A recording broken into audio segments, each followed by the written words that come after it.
কৃষ্ণ ৰৈ কান্দি কান্দি দুয়োকে দুই গৈলা লৰি উদ্ধৱৰ ঘৃণাবদৰি কাশ্ৰমে যাই বিদুৰ কৃষ্ণৰ আজ্ঞা শিৰত চলাই জয় কৃষ্ণ বুলি চলি গৈলা পাছে গয়া মৈত্ৰেয়ৰ আশ্ৰম পাইলা শুনি উপসভাসদ শুয়ায়ে কমল তৃতীয় স্তম্ভৰ কথা পৰম ভুৱন দেখিও কইটো কেনে সাধুৰ হৃদয় ভক্তদ্ৰোহী ভৈলে নিজ বংশ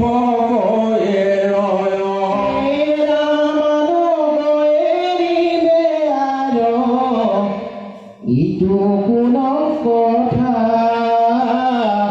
বিদুৰত সাক্ষী আৰু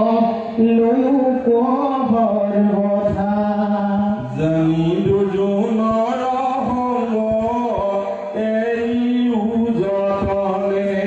বান্ধৱ কৃষ্ণৰ পাৱে পখিও হৰণে ইটো ঘোৰ কলিকালে ধৰ্ম ভৈল নাশ জানি কেৱলে ভক্তিত কৰায়াক হৰি পৰায়ণ ভৈলা যিটো নৰচয় ৰাম তাৰা কৃতাৰ্থ হুৱে নাহিকে সংশয় সাধু সংগলয়া কৰা শ্ৰৱণ কীৰ্তন এহি কেৱলয়ে ভক্তি কৰিবে তাৰণ আমাৰ বান্ধৱ বন্ধু শ্ৰীমন্ত শংকৰ কৰিলন্ত পদ পেহু চাৰি অধ্যায়ৰ সিটো বচন কমই মনে আদৰিলো এতে কেইচৰ কথা সংক্ষেপে কহিলো এহি জানি মোৰ হবে দুখ পৰি হৰি হৰি কৃপা বুলি আক শুনা কৰ্ণ ভৰি গোপাল চৰণে কহে মোৰ গতি নাম ওচৰ কৰি হৰণে বোলায়া মৰা কৃষ্ণ হৰি ৰাম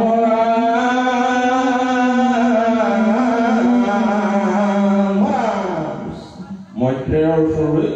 বিদুৰৰ গমন দুলৰি বদতি যোগেন্দ্ৰ শুনিও নৃপেন্দ্ৰ পৰীক্ষিত কথা সাৰ কতিপয় দিনে বিদুৰ যতনে পাইলা যায় হৰিদ্বাৰ জাত পুৰণি পৰ্বত ভেদি বহিয়া চাৰমি শ্যাম পৰম মংগল জানা পিতুস্থল বিবেক নাহিও পাম স্থানে বহি আচত হৰিহি মৈত্ৰেয় সাধু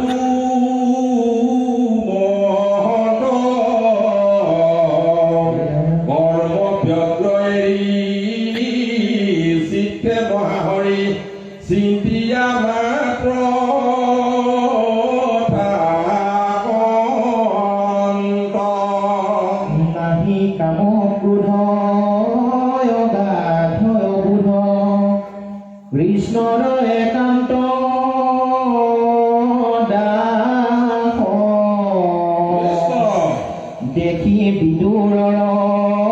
প্ৰেমে ঝৰে নীৰ ও চাপিলন্ত যাই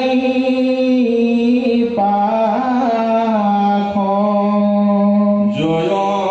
কৃষ্ণৰি দলৱতে পৰি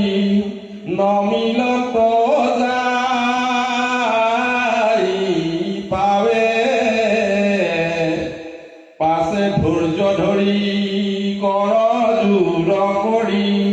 পুচিল